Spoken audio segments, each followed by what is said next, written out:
Is Texas a swing state, and is President Trump in danger of losing the great state of Texas? Hey, everyone, I'm Chad Hasty, host of the Chad Hasty Show. Chairs weekday mornings, 8:30 to 11 a.m. Central Time on News Talk 95.1 FM and 790 a.m. KFYO.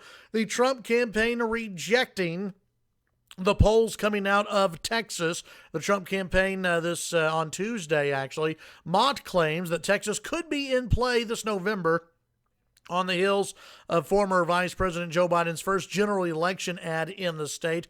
Biden's ad, which launched in the Lone Star State on Tuesday, reflects Democrat hopes that Texas could be competitive amid polling that shows a tight race between him and Trump. But this is hardly the first time Democrats have set their sights on Texas and come up short. Trump campaign Deputy Press Secretary Samantha Zager said in a statement, "Democrats like to pretend Texas is on the table, but they know it's a joke. Just ask Wendy Davis, Senator Beto O'Rourke, and President Hillary Clinton."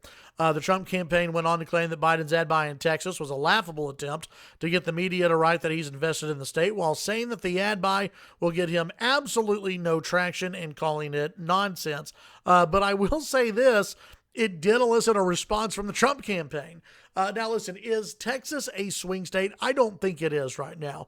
Visiting with Matt Mikoviak on the show yesterday, I agree with him on this ad.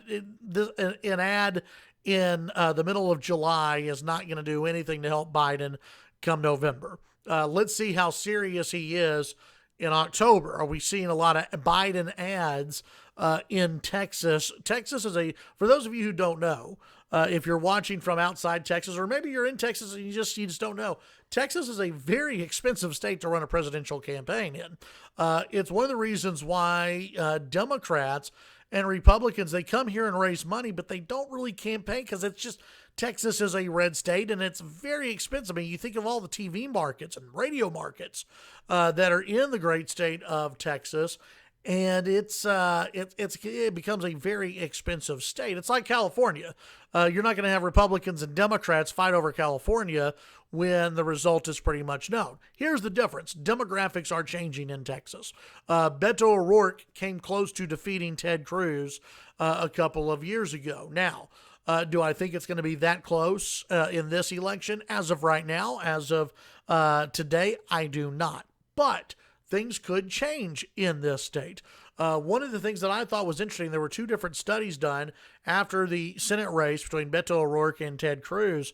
One of those studies showed that it was more native, quote unquote, native Texans who had been here less than 10 years who had gone and voted for Ted Cruz. It was the newcomers who voted for Ted Cruz, and the native Texans went and voted for Beto O'Rourke. You saw this also play out.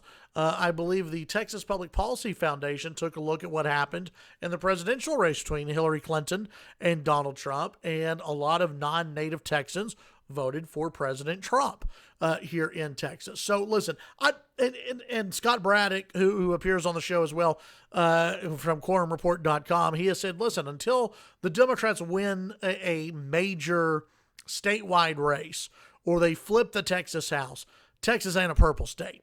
You can talk about it all the time. You can talk about it as much as you want. But the fact of the matter is Texas is not a swing state.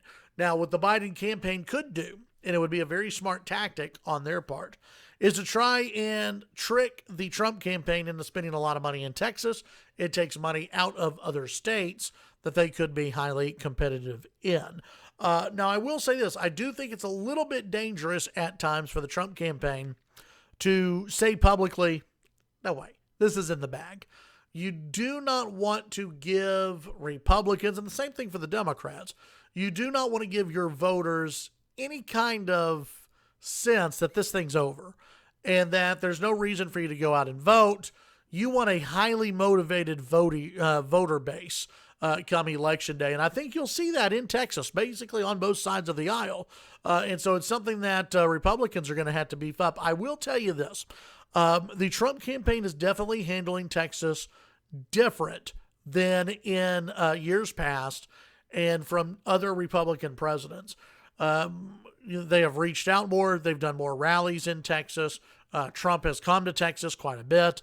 they are focused on Texas. They understand that there's work to do in Texas, and they can't just count Texas as a 100% victory. But this idea that it's swinging towards Biden by like 5, 6, 7, 8, 9 points is just absolutely crazy. I still see today, mid-July, I still see President Trump winning Texas, and I think he'll win it pretty handily as well. Tune in to the Chad Hasty Show weekday mornings, 8:30 to 11 a.m. Central Time. News Talk 95.1 FM and 790 a.m. KFYO. Have a great day.